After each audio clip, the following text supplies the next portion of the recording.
Magandang araw sa inyong lahat. Ako nga pala si Ginoong Gerson Mangkaw, ang mag-uulat sa repetitive narrative, kung saan ating susuriin kung ano ang pagpapakahulugan nito ayon sa teorya ni Gerald Ginet. Ang repetitive narrative o repetitive narration sa teorya ng naratibo ni Gerald Ginet. Ito'y isang uri ng narrative frequency kung saan ang isang pangyayari na naganap ng isang beses sa kwento ay isinalaysay ng paulit-ulit sa teksto.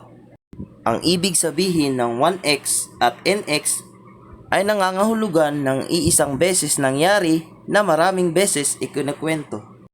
Layunin nito na bigyang diin ang kahalagahan ng pangyayari. Ipakita ang iba't ibang pananaw sa iisang eksena o kaya ipakita ang trauma o obsession ng karakter sa nasabing pangyayari.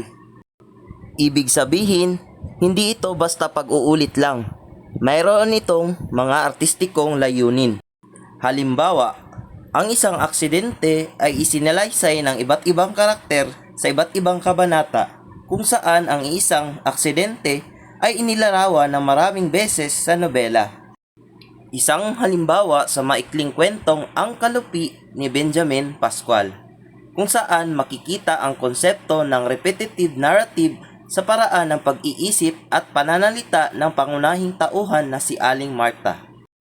Ang kwentong ito ay tumatalakay sa mapait na realidad ng maling panghusga at ang kawalan ng hustisya para sa mga mahihirap sa ating lipunan, kung saan nakasentro ang kwento kay Aling Marta na isang babaeng mapanghusga at kay Andres Reyes na isang batang gusgusin na inaakusahan ng magnanakaw. Narito kung paano ito gumagana sa kwento. Una, ang pag-uulit sa isipan. Matapos mawala ang kanyang kalupi, paulit-ulit na binalikan ni Aling Marta sa kanyang isip ang sandali nang mabangga siya ng batang si Andres.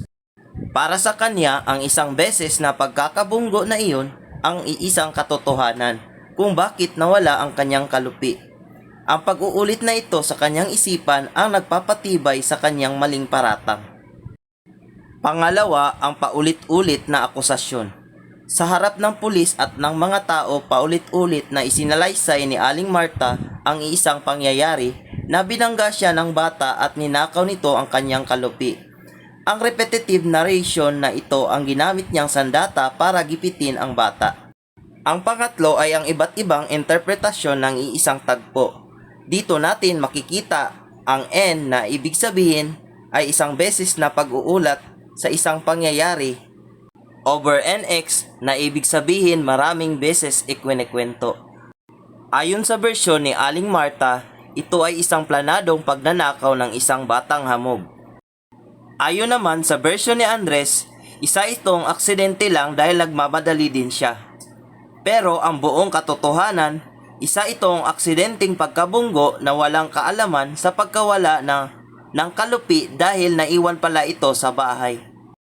Malinaw na isang halimbawa ng repetitive narrative frequency sa teoryang narratological ni Gerald Ginet ang kwentong Ang Kalupi dahil may mga pangyayari at damdaming paulit-ulit na binibigyang diin sa salaysay upang mapalakas ang epekto nito sa mambabasa.